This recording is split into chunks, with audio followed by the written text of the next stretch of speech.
2024년 축복받을 준비 잘하고 있습니다. 이 준비한다는 게 굉장히 중요합니다. 오늘 말씀은 준비하는 것에 대한 말씀입니다. 내가 2024년 축복받을 준비를 하고 있는가? 하나님은요, 우리에게 어떤 분이신가? 우리에게 은혜를 주시기 원하시는 분이십니다. 하나님은 우리에게 축복을 주기를 원하십니다. 그래서 늘 언제나 은혜와 축복을 주시는 거죠. 벌써 주신 것이 많습니다. 이 땅을 살아가면서 우리에게 하나님이 주시지 않은 것이 하나도 없어요. 보면 공기, 이거 다 하나님이 주신 거예요. 이거 인간이 어떻게 만들어내요? 이거 다 거저 주셨습니다. 공기 거저 주셨죠. 그리고 작년에 그렇게 스트레스를 받았어도 올해 새로운 마음으로 새롭게 시작하자. 이것도 하나님의 시간, 이것도 하나님의 은혜입니다. 시간도 거저 주신 거죠. 되돌려도 되돌릴 수가 없는 거예요. 새롭게 시작하라고 새 시간을 주시고 다 하나님의 은혜입니다. 우리 가족도 하나님의 은혜입니다. 가족도 다 하나님이 주시는 선물들이에요. 할렐루야. 그리고 우리 성도님들도 하나님의 은혜입니다. 이거 다 하나님의 은혜입니다. 우리 같이 이렇게 예배드리는 것, 할렐루야. 이것도 은혜입니다. 이것도 은혜예요. 자, 그런데 그것보다도 2024년 새해에는 하나님이 새로운 은혜를 주시기 원하십니다. 그런데 문제는 내가 2024년 새해에 주실 새로운 축복들, 은혜를 받을 준비가 되어 있느냐라는 거죠. 받을 은혜를 준비되어 있느냐. 2024년도 우리 교회가 새로 시작하는 그 주제가 뭐냐면 회복, 부흥입니다. 회복과 부흥. 회복이라고 하는 것은 상한 것이 또 아픈 것이 또 무너진 것이 다시 세워지는 것. 그걸 회복이라고 말을 하죠. 부흥이라는 것은 그 안에 생명이 들어가는 거예요. 생명이 들어가는 거예요. 그래서 살아나는 거죠. 살아나는. 죽어가는 자에게는 어떤 거예요? 살리는 것이 축복입니다. 죽어가는 자는 사는 것. 병든 자에게는 건강함을 주시는 것이 축복이죠. 이러한 축복을 받을 준비가 되어 있느냐라는 거죠. 자, 예수님이 오시는 것은 우리에게 은혜와 축복을 주시기 위해 이 땅에 오셨습니다. 우리 그 받을 준비를 했으면 좋겠습니다. 마태복음 4장 18절로 19절. 우리 같이 한번 읽어볼까요? 예수님이 오신 이유를 이렇게 설명합니다. 읽어보겠습니다. 시작. 주의 성령이 내게 임하셨으니 이는 가난한 자에게 복음을 전하게 하시려고 내게 기름을 부으시고 나를 보내사 포로된 자에게 자유를, 눈먼 자에게 다시 포기함을 전파하며 눌린 자를 자유롭게 하고 주의 은혜의 해를 전파하게 하려 하심이라 하였더라. 아멘. 예수님이 이 땅에 오신 이유는 뭐냐면 가난한 자에게 복음을 전하게 하시려고, 좋은 소식을 전하게 하시려고 예수님이 이 땅에 오셨다는 거예요. 기독교는 근본적으로 그래서 아래로 흐르게 되어 있습니다. 아래로. 가난한 자, 연약한 자, 이런 쪽으로 흐르게 되어 있습니다. 기독교는 부하게 되려고 하지 않습니다. 이 부하게 되는 건 열매입니다. 그냥 저절로 하나님이 주시는 축복입니다. 그래야 절대 교만하지 않습니다. 기독교는 근본적으로 내가 부하더라도 항상 이게 하나님의 은혜니까 가난한 쪽, 연약한 쪽으로 흐르게 되어 있습니다. 교회는 항상 이 작은 쪽, 아래쪽으로 흐르게 되어 있는 거예요. 교회는 그래서 항상 예수님이 오신 것처럼, 예수님이 왜 오셨어요? 가난한 자에게, 병든 자를 고치기 위하여. 내가 건강하는 자에게는 의원이 쓸데없다. 내가 의인이라고 생각하는 사람에게는 예수님 필요 없는 거예요. 병든 자에게 쓸데있고 죄인을 구원하기 위해서 이 땅에 오셨다라고 말씀해요. 그래서 은혜는요 항상 아래로 오르게 되어 있습니다. 기독교도 항상 아래로 올라요. 여러분 잘 사시길 바랍니다. 그리고 연약한 자들을 도우시길 바랍니다. 항상 아래로 오르는 거예요. 아래로. 예수님이 오시는 이유를 분명히 설명합니다. 가난한 자에게 복음, 좋은 소식을 전하게 하시려고 내게 기름을 부으시고 나를 보내셔서 이 땅에 오신 거죠. 그래서 포로된 자에게는 자유를, 눈먼 자에게는 다시 보게 함을 전파하며 눌린 자를 자유롭게 하고 주의 은혜의 해를, 여기서 해년자잖아요. 해년자를 말하는 거예요. 이건 희년입니다. 희년. 모든 주의 은혜 다 돌아가라. 희년의 은혜를 전파하게 하려 하심이라 하였더라. 예수님이 오시는 것은 우리에게 축복을 주시기 위해 이 땅에 오셨습니다. 그런데 세상 사람들은요 절대 그렇지 않다는 거죠. 세상 사람들은요 그렇게 얘기해요. 세상 사람들은 아래로 오르지 않습니다. 지금의 세상을 이 포스트 모더니즘은 뭐라고 하냐면 개인주의라고 말합니다. 개인주의. 상대주의라고 말을 하죠. 그러니까 내가 중요한 거예요. 내가. 나도 너한테 신경 쓰지 않을 테니까 너도 나한테 신경 쓰지 말라는 거예요. 그리고 내가 성공하는 게 중요해요. 끊임없이 책을 읽어보십시오. 자기계발서를 다 읽어보십시오. 무슨 얘기를 하냐면 남을 이롭게 하는 얘기보다는 내가 어떻게 성공하느냐는 거예요. 길을 쓰고 새벽부터 저녁 늦게까지 일을 하고 공부하면서 내 성공을 위하여 달려갑니다. 그래서 나도 너한테 피해를 안 줄 테니까 너도 나한테 피해 주지 마라. 그래서 개인주의입니다. 개인주의. 그런 사람에게는 흘러가는 복이 없습니다. 그런데 예수님이 이 땅에 오신 이유는 분명합니다. 우리가 축복을 받고 우리에게 축복을 주시고 그 축복이 나한테만 쌓이는 게 아니라 이 축복이 흘러가게 하시는 우리 성도님들 되시기 바랍니다. 내게 하나님의 복을 주시면 그 복이 흘려보내야 되는 거예요. 고이면 반드시 썩게 되어 있습니다. 은혜도 고이면 썩는 거예요. 사랑도 사랑 받으시기 바랍니다. 그런데 그 사랑 받기만 하면 썩게 되어 있는 거예요. 반드시 그 받은 사랑 흘려보내야 돼요. 교회는 그런 겁니다. 은혜 받으시고 그 은혜를 흘려보내는 것이. 저희 교회도 하나님 부흥을 주시고 은혜를 주시면 절대 성공을 절대 달려가지 않기 원합니다. 저희 교회도 흘려보내는 교회거든요. 흘려보내야 됩니다. 성을 쌓는 것보다는 길을 내고 나 혼자 배부르기보다는 이거 흘려보내서 어려운 사람들 돕는 교회. 예수님이 이 땅에 흘려보내고 오시고 그래서 이걸 뭐라 하냐면 복음이라고 해요. 한번 따라하겠습니다. 복음, 좋은 소식, 복된 소식이라는 거예요. 이것을 준비한 사람이 누구냐면 세례 요한입니다. 세례 요한은 어떤 사람이었는가? 우리 1절부터 4절의 말씀 보면 이렇게 얘기합니다. 그때 세례 요한이 이르러 유대 광야에서 전파하여 말하되 회개하라 천국이 가까이 왔느니라. 하나님은요 우리에게 천국을 선물로 주기 원하시는 거예요. 선물입니다. 조건이 우리에게 있지 않습니다. 하나님은 그 아름다운 천국, 그래서 에덴 동산 천국을 우리에게 주시기 원하시는데 그런데 이것을 준비하는 사람이 누구냐면 세례 요한이었다는 거죠. 회개하라 천국이 가까이 왔느니라 하였으니 그는 선지자 이사야를 통하여 말씀하신 자라. 일러스되 예언된 사람이라는 거죠. 일러스되 광야에 외치는 자의 소리가 있어 이르되 너희는 주의 길을 준비하라. 그가 오실 길을 곧게 하라 하였느니라. 이 요한은 낙타털 옷을 입고 허리에 가죽띠를 띠고 음식은 메뚜기와 석청이었더라. 세례 요한은 어떤 사람이냐? 주의 오실 길을 준비하는 사람이었다는 거죠. 왕이 오십니다. 메시아가 오십니다. 구원자가 오십니다. 그런데 오시기 전에 반드시 외치는 자의 소리가 있다는 거죠. 그런 임금이 이제 앞으로 출발할 때 항상 그러죠. 누군가가 나서 길을 비켜라. 임금님 행차시다. 그런 거 있잖아요. 그런 거랑 똑같은 거예요. 왕이 오십니다. 하나님께서 이 땅에 오실 때 그 길을 예비하는 사람들입니다. 그래서 세례 요한은 어떤 사람인가? 준비하는 자였다는 거예요. 이 땅에 하나님의 복이 오시고 하나님 복을 주시는데 그 복을 준비시키는 자다라고 말씀할 수 있는 거죠. 자, 우리 성도님들도 이런 준비하시는 복을 받으시기 바랍니다. 2024년도 축복받을 준비를 잘 하시기 바랍니다. 오늘 이 말씀 전할 때 오늘은 두 가지 말씀 전할 겁니다. 이 말씀 절대 놓치지 마시고 잘 준비하셔서 올 한 해 복 받으시고 승리하시고 그 복을 흘려보내시는 우리 성도님들 되시기를 주님의 이름으로 축복합니다. 자, 첫 번째 말씀 보겠습니다. 첫 번째 말씀, 축복받을 준비를 하려면 어떻게 될 것인가? 우리 5절부터 10절 같이 보겠습니다. 5절부터 10절 읽어보겠습니다. 시작.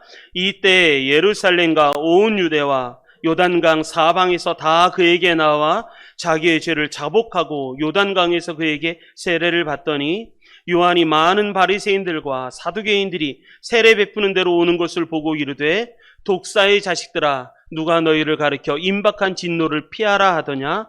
그러므로 회개에 합당한 열매를 맺고 속으로 아브라함이 우리 조상이라고 생각하지 말라. 내가 너희에게 이르노니 하나님이 능히 이 돌들로도 아브라함의 자손이 되게 하시리라.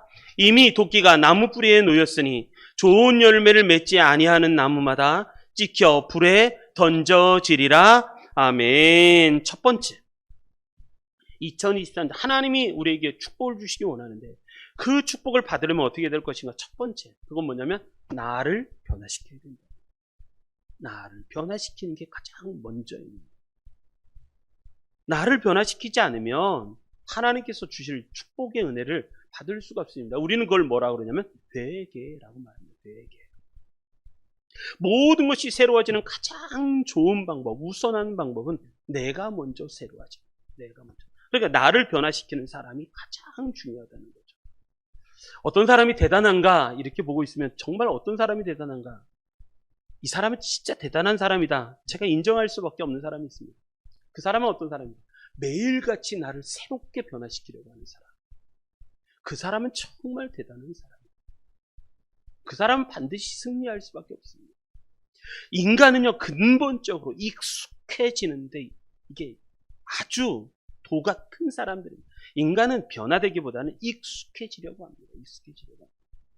여기 보면 5절부터 보면 10절에 보면 두 부류의 사람이 나오는데, 첫 번째 5절 6절에 보면 이때 예루살렘과 온 유대와 요단강에서부터 다 그에게 나와. 그러니까 유대와 예루살렘과 온 유대와 요단강 사방에서 사람들이 수없이 세례 요한에게 쏟아져 나오기 시작합니다. 그에게 나와 자기 죄를 자복하고, 그들은 뭘 했냐면 그 세례 요한에게 나와서 하는 일이 뭐냐면, 첫 번째 자기 죄를 자복하고, 자기의 죄를 자복하는 거예요. 자기의 죄를 자복. 여러분, 누가 진짜 믿을 만한 사람이 누군지 아십니까? 자기 죄를 스스로 깨닫고 고백하는 사람. 그 사람이 대단한 사람이에요. 인간은요, 근본적으로 내 죄를 인정하기 싫어합니다. 내가 무슨 죄가 졌다고. 돌이켜 깊이 보십시오. 내 죄가 없는가? 제가 예수님을 믿었을 때, 제가 19살 때 예수를 믿었으니까, 예수를 믿었을 때 하나님이 저에게 주신 첫 번째 은혜, 이게 첫사랑이에요.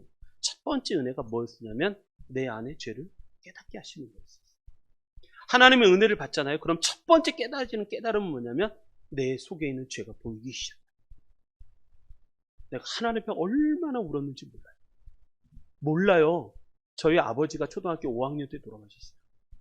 그러니까 어머니께서, 저희 가족이 어떻게 되냐면 제 위에 누나가 있어요. 누나 위에 형이 있어요. 형 위에 누나가 있어요. 누나 위에 누나가 있어요. 누나 위에 형이 있어요. 그리고 밑에 동생이. 저희 가족이 7남매예요. 엄마. 그런데 제가 초등학교 5학년 때 아버지가 돌아가셨으니까 어머니께서 얼마나 홀로 7남매를 키우는데 얼마나 힘들었겠어요. 나이가 거의 3살 터울이에요. 3살. 그리고 저하고 큰형하고 이렇게 비교해보면 벌써 저희 큰 누나가 70이 됐으니까, 70이 넘었으니까 벌써 나이가 그렇게 되더라고요. 근데 어머니께서 홀로 키우시는데, 근데 초등학생이었던 제가 철이 들었어야죠. 어머니 가슴에 대문박. 제가 어머니한테 그랬어요. 용돈 달라. 왜 내 친구들은 3,000원, 한 달에 3,000원 용돈 받고 사는데 나는 용돈을 왜 안 주냐고. 와, 용돈 달라고 어머니한테 때를 썼어요. 그러다가 뒤지게 맞았어요. 어머니한테 뒤지게 맞았어요. 또 한 번은 뭐가 있냐면 매 집마다 아침마다 새로운 우유가 가는 거예요. 요구르트하고 우유가 가는 거예요. 그게 너무너무 먹고 싶어요. 우리도 우유 시켜달라고, 요구르트 먹고 싶다고, 요구르트 시켜달라고 매일매일. 그러다가 또 뒤지게 혼나. 왜냐하면 엄마가 막 서운한 거예요. 그러다 철이 들었어요. 예수를 믿었어요. 그런데 그게 어머니에게 상처가 됐다는 것을 내가 엄청 깨달았어요. 또 어머니한테 가서, 엄마 나 죄송하다. 내가 예수를 믿고 봤더니 내 죄가 보이더라. 나 엄마한테 너무 속상하게 했다고 미안하다. 엄마한테 왜 얘기했다니까. 여러분, 예수 믿으면 뭐가 복인지 아십니까? 내 죄를 내가 깨닫기 시작합니다. 하나님의 은혜는 거기부터 시작해요. 많은 사람들이 사방에서 세례 요한에게 몰려듭니다. 몰려들면서 했던 첫 번째가 뭐냐면 자기 죄를 자복하고 회개하고, 그리고 두 번째 요단강에서 그에게 세례를 받습니다. 그런데 7절이 문제입니다. 요한이 많은 바리새인들과 사두개인들이 세례 베푸는 데로 오는 것을 보시고 이르시되, 독사의 자식들아, 누가 너희를 가르쳐 임박한 진노를 피하라 하더냐. 여기에 보면 많은 바리새인들과 사두개인이라고 얘기했습니다. 이 사람들은 어떤 사람을 얘기하냐면, 이런 사람들은 변하기를 싫어하는 사람들이에요. 왜 세례 요한이 바리새인들과 사두개인들을 보고 책망을 하느냐면, 이 사람들은요, 변화하기를 싫어하는 사람들이었어요. 변화해야 되는데, 하나님이 회개하라고 말씀하시는데, 나부터 새로워지라고 말씀하시는데 변하기가 싫은 거예요. 그런데 세례 요한이 나오는 거예요. 그랬더니 세례 요한이 책망을 하기 시작합니다. 이 사람들은 이걸 뭐라면 고착화 현상이라고 말해요. 고착화. 교회를 다니는데도 변하지 않는 사람들이 있어요. 그걸 고착과 해서 굳어졌다는 거예요. 마음이 굳어진 사람. 마음이 굳어진 사람이라고 해요. 그러니까 신약의 성경에 보면 굳은 땅 같은 길가밭 같은 사람이에요. 말씀이 들어갈 틈이 없어요. 딱딱하게 굳어져 버렸어요. 길가밭 같은 사람이죠. 근본적으로 변하기를 싫어하는 사람. 이 사람들의 특징을 쭉 설명합니다. 7절. 요한이 많은 바리새인과 사두개인들이 세례 베푸는 데 오는 것을 보시고 이르시되, 첫 번째 얘기하면 독사의 자식들아, 이렇게 얘기해요. 독사의. 이렇게 변화되기 싫어하는 사람들을 뭐라고 했냐면 독사의 자식들이라는 거예요. 너희들은 누구를 닮냐면 독사를 닮았다는 거예요. 독사의 자식이잖아요. 독사의 새끼들. 그러니까 사단을 닮았다. 너희들은 사단의 새끼와 같다. 변하기 싫고 회개하기 싫은 사람을 성경에는 세례 요한이 뭐라고 찍냐면 독사의 자식이다. 너희는 사단을 닮았다. 사단은요 절대 변화하지 않으려고 하는 존재예요. 변화를 시키지도 않을 뿐만 아니라 변화하지 않습니다. 그래서 사단은 절대 회개하지 않습니다.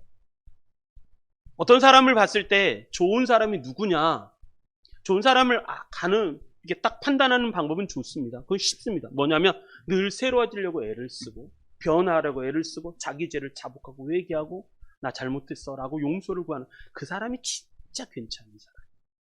할렐루야. 그런 사람 되시기를 주님으로 축복합니다. 변화하지 않으면 똑같습니다. 사단이 가는 길을 똑같이 걸어가는 존재. 사단을 따라가는 자들, 사단의 자식들이라는, 독사의 자식들이라는. 그런데 그 다음에 설명합니다. 누가 너희를 가르쳐 임박한 진노를 피하다는. 이런 사람들은 어떤 사람들이냐? 임박한 진노 아래 놓인 사람. 하나님의 이 진노가 임박해서 곧 가까이 와 있는 거예요. 임박한 진노 아래 있는 사람들이라는 거죠. 그러면서 또 9절 얘기합니다. 이렇게 얘기합니다. 속으로 아브라함이 우리 조상이라고 생각하지 말라. 그러니까 내가 제대로 내가 누군지를 잘 몰라요. 스스로는 나는 아브라함의 자손, 나는 믿음의 자손, 난 잘하고 있다, 나는 이스라엘 선택된 자손, 선택된 민족, 이렇게 생각을 하고 있는 거죠. 그런데 자기가 진짜 누군지 모릅니다. 이렇게 얘기하는 거죠. 속으로 아브라함이 우리 조상이라고 생각하지 말라. 내가 너에게 이르노니 하나님이 능히 이 돌들로도 아브라함의 자손이 되게 하시리라. 돌들로도 아브라함의 자손이 되게 하시리라. 뭐가 냐면 니들은 착각하고 있다는 거죠. 니들은 스스로 속고 있다는 거. 난 잘하고 있다고 속고 있는 거예요. 바리새인들과 사두개인들이 말하기를 뭐라면 나는 잘하고 있어 라고 스스로 속고 있다는 거예요. 속고 있다. 그러지 말아라는 거예요.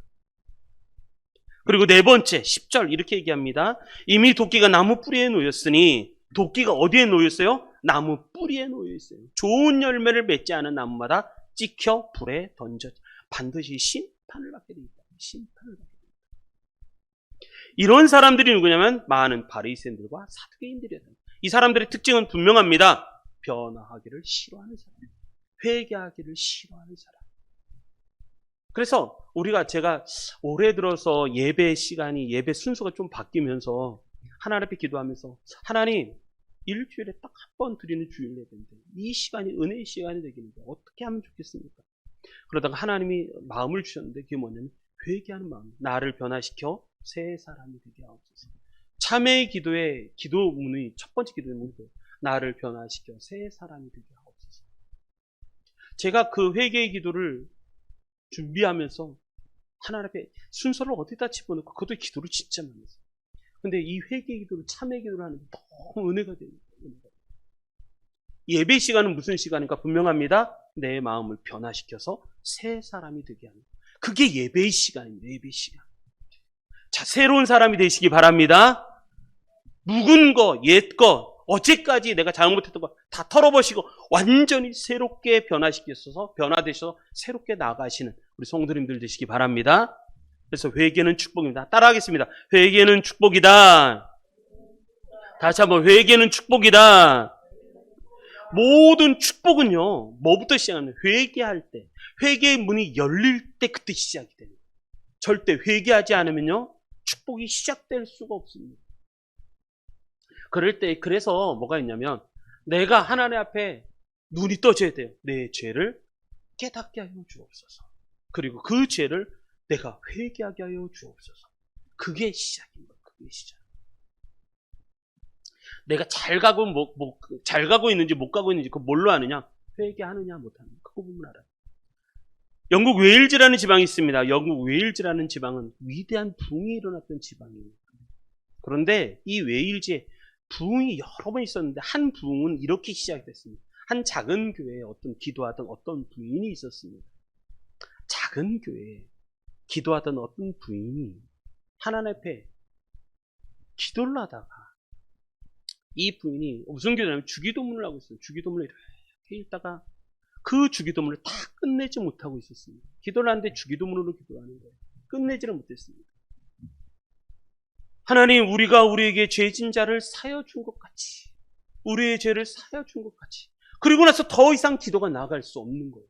우리의 죄를 사여 준 것 같이 거기서 기도가 딱 끝나버렸어요. 더 이상 기도가 진척되죠. 그러면서 하나님 앞에 회개하기 시작합니다. 하나님, 누군가 나한테 죄를 지었는데 내가 그 죄를 용서를 하지 못했습니다. 용서를 하지 못했을 뿐만 아니라 내가 지은 죄도 다른 사람, 내가 지은 그 사람에게 가서 용서를 해달라고 내가 용서를 구하지도 않았어요. 용서해 주지도 못했을 뿐만 아니라 용서를 구하지도 않았습니다. 그 부인이 기도하다가 그걸 깨달았어요. 그러면서 그 안에서 하나님 앞에 회개를 하기 시작합니다. 한참을 회개합니다. 기도하다가 이제 자기 형제가 기도하다가 미워하고 있는 한 형제의 얼굴이 떠올라서 그 부인이 기도를 중단하고 밖으로 나가기 시작합니다. 그리고 오랫동안 찾아보지 못했던 그 사람을 미워했던 그 사람에게 찾아갔습니다.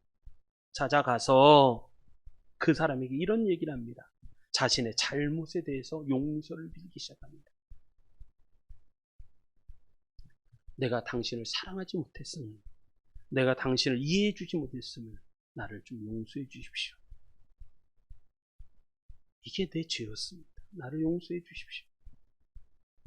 그랬더니 그 사람이 그 죄를 용서해 주기 시작합니다. 그래서 거기에서 회복의 은혜가 일어나기 시작합니다. 거기 그 교회, 작은 교회의 그 부인의 회개가 그 교회를 회개하기 시작합니다. 그러더니 그 회개의 운동이 어디까지 일어나냐면 웨일즈 지방에 회개 운동이 일어나기 시작합니다. 우리나라 1907년 평양 대부흥운동이 일어났었습니다. 이 회개의 발화점, 시작점이 뭐였냐면 회개였습니다. 회개. 길선주 목사님, 내가 죄인입니다. 내가 죄인입니다. 하는 그 회개. 거기부터 시작해서 우리나라의 교회의 영광이 1907년 평양 대부흥운동이 일어나기 시작을 하는 거죠. 여러분, 회개. 우리는 두 가지가 있어야 됩니다. 회개가 있어야 돼요. 자복하고 내 죄를 자복하고, 그리고 두 번째 세례. 회개했으면 세례를 받으라는 것입니다. 세례라는 의미는 분명합니다. 세례는 내가 죽어야 사는 거예요. 내가 이 죄 때문에 물에 잠기는, 세례는 물에 잠기는 걸 얘기하죠. 내가 그 물 안에 완전히 잠겨서 내가 죽는 걸 의미합니다. 그리고 물에서 나올 때는 내가 다시 살아나는 것을 의미합니다. 회개하고 다시 살아나는 두 가지가 필요해요. 내가 나를 변화시키려면 첫 번째 내가 회개하고, 그리고 뭐가 일어나냐면 세례를 받는 거예요. 사도행전에 보면 이 세례 베드로가 이렇게 얘기하죠. 예루살렘 성도들이 이렇게 얘기합니다. 37절. 그들이 이 말을 듣고 마음에 찔려 베드로와 다른 사도들에게 물어 이르되 형제들아 우리가 어찌할꼬 하거늘, 형제들아 우리가 어찌할꼬. 마음에 찔림이 있어요. 회개는 뭐든 마음에 찔림이 있어요. 찔리고 형제들아 우리가 어찌할꼬 하거늘. 38절 베드로가 이르되, 자 38절은 같이 한번 읽어보겠습니다. 시작. 베드로가 이르되 너희가 회개하여 각각 예수 그리스도의 이름으로 세례를 받고 죄사함을 받으라. 그리하면 성령의 선물을 받으리니. 아멘. 너희가 회개하여 각각 예수 그리스도의 이름으로 세례를 받고 죄사함을 받으라. 이렇게 돼가는 거예요. 이렇게 돼가는 거예요. 자, 나는 회개하고 있는가? 나는 변화되고 있는가? 이 변화되는 은혜를 받으시기 바랍니다. 첫 번째입니다. 2024년도 내가 축복받으려면 어떻게 될 거죠? 내가 먼저 변해야 돼. 내가 회개하고 기도할 때 회개의 기도가 나오십니까? 내가 기도하는데 하나님 내 죄를 용서해 주십시오. 회개 기도. 그게 중요합니다. 하나님, 내가 더 하나님 앞에 바르게 살지 못했으면 용서해 주시고. 그런 은혜가 있으시기 바랍니다. 이게 첫 번째. 이건 뭐냐면 씻는 내 마음을. 마음의 죄를 씻는 것이라고 한다면 두 번째. 자, 11절, 12절 읽어보겠습니다. 시작. 나는 너희로 회개하기 위하여 물로 세례를 베풀거니와 내 뒤에 오시는 이는 나보다 능력이 많으시니 나는 그의 신을 들기도 감당하지 못하겠노라. 그는 성령과 불로 너에게 세례를 베푸실 것이요 손에 키를 들고 자기의 타작마당을 정하게 하사 알곡은 모아 곳간에 들이고 쭉정이는 꺼지지 않는 불에 태우시리라. 아멘. 두 번째, 첫 번째가 뭐냐면 내 죄를 회개하는 것이라면, 두 번째, 내 안에 성령을 채워야 돼요. 성령. 자, 이 은혜가 있으시기 바랍니다. 물 세례는 나를 깨끗하게 하는 세례예요. 깨끗하게. 집안을 청소하고 내 속을 깨끗하게 청소하는 것이 회개의 세례라고 합니다. 두 번째, 그냥 비게 두면 안 되는 거예요. 그 안에 성령의 은혜가 임하셔야 돼요. 자, 예수님 이렇게 말씀하십니다. 예수님이 말씀하시기를 더러운 귀신이 사람에게서 나갔을 때, 귀신이 사람에게서 나갔어요. 쫓겨나갔어요. 물 없는 곳으로 다니며 쉬기를 구하되 얻지 못하고 이에 이르되 내가 나온 내 집으로 돌아가리라 하고 가서 보니 그 집이 청수되고 수리되었거늘 이에 가서 저보다 더 악한 귀신 7을 데리고 들어가 거하니 그 사람이 나중 형편이 전보다 더 심하게 되었더라는 거예요. 이 사단이 쫓겨났습니다. 회개는 그거예요. 사단이 쫓겨나가고 새롭게 되고 새로운 단장을 하는 거예요. 그런데 그 안에 주인이 없어요. 그 안에 주인이 없어요. 청소되고 수리는 되었는데 이 귀신이 다시 돌아가서 가봤더니 청소가 되고 새 단장은 되었는데 그 안에 주인이 없는데, 야, 이것 봐라, 주인이 없네. 그러면서 7 귀신을 데리고 들어가는 거예요. 그러니까 더 나빠졌다는 거예요. 더 나빠졌다. 자, 회개를 했으면 그 다음에 뭘 했냐? 내 안에 성령을 채우시기 바랍니다. 내 안에 성령을 채우셔야 돼요. 성령의 은혜가 여러분 성도님들에게 넘치시기 바랍니다. 일본이라는 나라가 있습니다. 일본 선교의 비밀을 벗긴다라는 책이 있습니다. 왜 일본에는 부흥이 일어나지 않을까라는 얘기입니다. 우리나라에게는 큰 하나님의 은혜의 부흥이 일어났었는데 왜 일본에는 부흥이 일어나지 않을까? 그것은 뭐냐면 일본인들은요, 예배 중에 하나님의 임재를 경험하지 못한다. 예배 중에 하나님의 임재를 경험합니다. 왜 일본의 부흥이 안 될까? 일본인들은요, 머리로는 다 믿습니다. 결혼식 할 때는 교회를 가고 또 저기 신사, 거의 절도 다니고 다 다닙니다. 거기는 다원주의거든요. 다원주의. 다 누구든지 신이면 다 믿는 게 일본입니다. 머리로는 초월적인 하나님의 존재에 대해서 머릿속으로는 신의 존재를 인정을 해요. 근데 문제는 뭐냐면 마음속에는 하나님의 임재를 체험하지 못하기 때문에 그렇다라고 말을 합니다. 아무리 설명해도 하나님의 존재를 실감하지 못한다는 거예요. 그래 교회 나가긴 해요. 그런데 예배가요. 교회 나서 예배는 드리는데 그 예배가 너무 무거워요. 하나님의 임재를 경험하지 못하는 예배를 드린다고 합니다. 왜냐하면 일본인들은요, 왜 그렇게 됐을까? 우상숭배들. 오랜 기간 동안 눈에 보이는 것이나 어떤 장소를 통해서 신의 존재를 자꾸 느끼려고 합니다. 그러다 보니까 보이지 않고 순수하게 말씀을 통해서만 들리는 하나님의 임재를, 말씀을 통해서 깨닫게 되는 하나님의 임재를 그 사람들은 느낄 수가 없는 거예요. 눈에 보이는 거 너무 좋아하지 마시길 바랍니다. 요즘 그래서 유튜브 하는 게 이게 위험하다는 게 뭐냐면 너무 시각적인 이 효과가 너무 큰 거예요. 이것을 하다 보면 이걸 딱 끊어버려야 돼요. 끊고 잠잠하게 하나님 앞에 홀로 기도하는 시간, 홀로 하나님과 만나는 시간, 홀로 성경을 보는 시간이 필요해요. 왜냐하면 너무 많은 것이 내 머릿속에, 내 마음속으로 쏟아져 들어오는 거예요. 그러다 보니까 하나님이 내게 말씀하실 여력이 없는 거예요. 시간이 없어요. 그래서 우리는 뭐가 있냐면 잠시 시간을 중단하고 하나님 앞에 고요하게 기도하는 시간이 필요해요. 오늘 주일 예배가 그런 시간이잖아요. 할렐루야. 자, 성령이 있어야 돼요.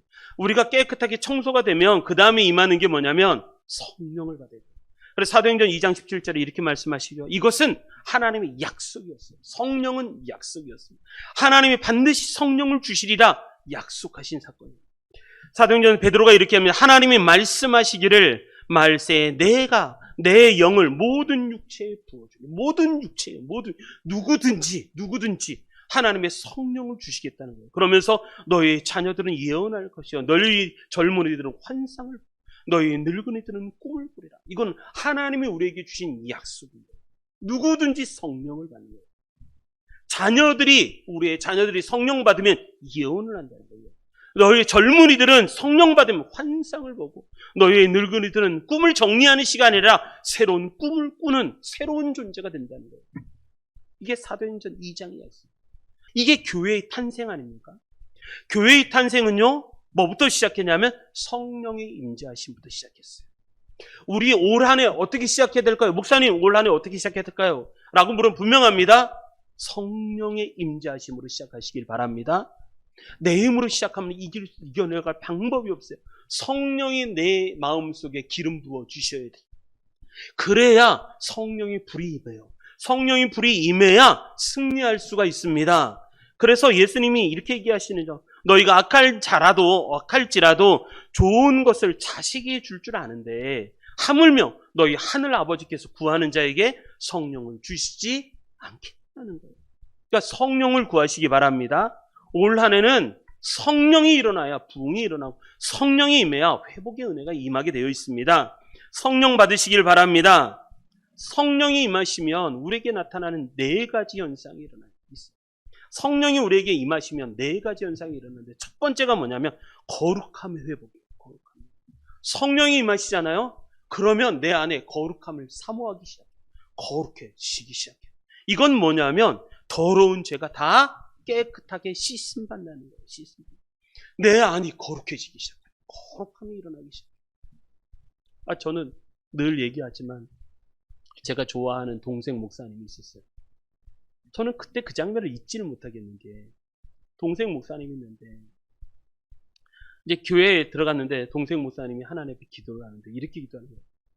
두 손을 쫙 하나님 하면서 기도를 하는데 제가 그 모습을 봤어요. 기도하고 두 손을 들고 하나님 앞에 하나님 하면서 기도하는, 근데 거기서 뭐가 느껴지냐면 성성이라고 해요. 성성, 거룩성이 느껴져요.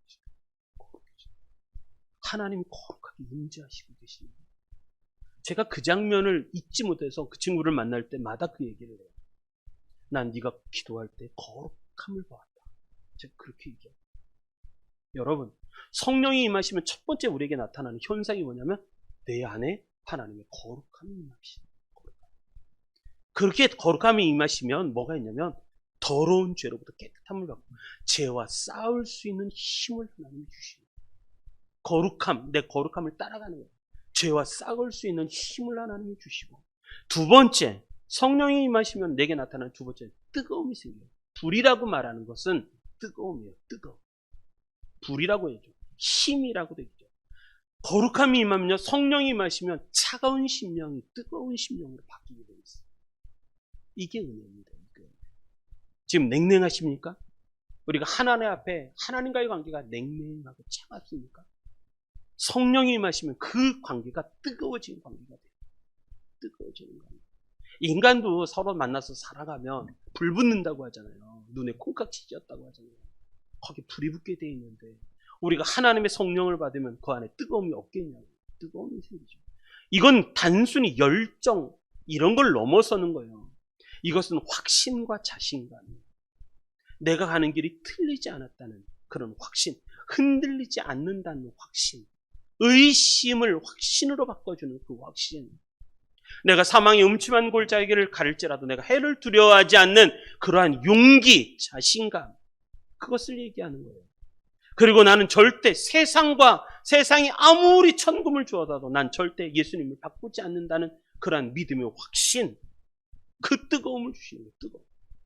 아무리 장애물이 있어도 성령께서 나와 함께 하시는 이 장애물을 뚫고 이겨나갈 수 있는 두나미스, 하나님의 권능이 내게 임하신다는 그 확신, 크게 임하시는 거예요. 이 은혜가 있어요. 예수 믿는 사람들은 근본적으로 이게 있어요. 예수 믿는데 너무 차가워요. 예수님을 만났는데 그 마음속이 너무 차가워요. 냉랭해요. 아주 서늘해요. 아직 성령이 임하시지 않아요. 성령이 임하시면 불입니다. 걷는 것도 열정이 느껴지고 일하는 것도 말하는 것도 확신으로 차고 어떤 장애물이 생겨도 두려워하지 않고 뚫고 이겨나갈 수 있는 권능과 힘을 하나님이 주시고, 근데 그 사람이 기도하면 응답의 역사가 일어나고 그런 게 벌어져요. 왜? 성령이 임하시고. 그리고 또 하나, 세 번째, 성령이 우리 안에 임하시면 뭐가 있냐면 빛이. 빛이라고 하는 건 소망. 이 사람이 얘기하는 것마다 절망을 얘기하지 않습니다. 그 말하는 것마다 다 소망의 이야기를 해요. 하나님이 너와 함께 하시니 걱정하지 마라. 하나님이 너를 지켜주실 거야. 하나님이 너와 함께 하실 거야. 소망의 말을 합니다. 어두움이 그 안에서 빠져나오는 거죠. 어두움이 빠져나오는 거죠. 그래서 이 사람은 가정의 등불이 되고 자기 영혼뿐만 아니라 가정의 등불이 되고 주변에 많은 사람들을 옳은 길로 인도하는 옳은 전도자가 돼요. 빛이 되는 거예요. 빛이. 그리고 네 번째, 사단과 대적하는 이기는 거죠. 어둠의 영에서 내게서 떠날 뿐만 아니라 여러분 산속이라도 불을 지피면요 짐승도 접근하지 못해요. 그게 불이에요. 성령이 불. 짐승도 가까이 하지 못해요. 사단이 접근하지 못해요. 저는 이 말씀이 참 좋아요. 마가복음 16장 17절로 18절. 예수님이 승천하시기 전에 제자들에게 이렇게 말씀하시잖아요. 믿는 자들에게는, 여기 믿는 자들은 누구예요? 성령이 임하신 자들이죠. 믿는 자들에게는 이런 표적이 있다더니 곧 그들이 내 이름으로 귀신을 쫓아내요. 그들이 무슨 힘이 있어서 귀신을 쫓아내요? 무슨 힘이 있어서 어둠의 영을 쫓아내요? 근데 내 이름으로, 예수 그리스도 이름으로 귀신을 쫓아내요. 새 방언은 말할 때마다 새 방언이 말하고 천국말을 하고 뱀을 집어올리며, 여기서 뱀은 사단을 얘기해요. 사단을 집어올리며 무슨 독을 마실지라도 해를 받지 아니하고 병든 사람에게 손을 나으리라. 성령이 임하시면 이러한 존재가 됩니다. 이게 성령의 사람이에요. 성령의 사람. 여러분, 성령의 사람이 되시기를 주님의 이름으로 축복합니다. 내 안에 성령이 임하여 주옵소서. 내 안에 성령이 임하여 주옵소서. 성령이 임하시면 네 가지 현상이 일어난다는 거예요. 내 안에 거룩함이 임하고 뜨거움이 생기고 내 안에 빛의 사람이 되고 소망의 사람이 되고 사단과 대적하여 승리하는 사람이 된다는 거예요. 이런 은혜가 우리 성도님들에게 있으시기 바랍니다. 자, 말씀을 정리해 보겠습니다. 말씀 2024년도 축복받을 준비를 하셨습니까? 2024년도 내가 이제 시작하고 벌써 두 번째 쭉 흘러가고 있는데 준비가 되었냐는 거예요. 세례 요한처럼. 세례 요한은 어떤 사람인가? 준비하는 사람이었어요. 예수 그리스도의 오심을 준비하는 사람이었어요. 근데 나는 준비하고 있는가? 첫 번째 두 가지 준비하시고, 첫 번째는 나를 깨끗하게 씻어요. 나를 변화시켜요. 우리는 그것을 회개라고 말해요. 회개. 마음을 깨끗하게. 그리고 회복, 자복, 회개할 뿐만 아니라 세례를 받아요. 내가 죽어야 돼. 내가 죽어야 내가 예수로 다시 사는 거예요. 내가 죽어야 돼. 그리고 두 번째, 깨끗하게 될 뿐만 아니라 두 번째가 필요합니다. 두 번째 중요합니다. 두 번째. 그건 뭐냐면 성령 받으셔야 돼요. 예수님이 오시는 것은 세례 요한이 얘기하기를 뭐라고 얘기하냐면 나는 물로 세례를 너에게 베풀지만 내 뒤에 오시는 그분은 신들매도 내가 풀기도 감당할 수가 없는데 그분은 성령과 불로 너에게 세례를 주리라. 성령과 불로 세례를 주시는 분이랍니다. 그 은혜를 받으시기 바랍니다. 이 두 가지가 다 있어요. 다 있어요. 먼저는 내가 회개하고 그리고 세례를 받고 두 번째 성령이 우리 가운데 임하셔야 돼요. 성령의 은혜를 받으시기 바랍니다. 그래서 올 한 해 하나님의 은혜의 축복 하나라도 놓치지 마시고 다 받으시는 우리 성도님들 되시기를 주님의 이름으로 축원합니다.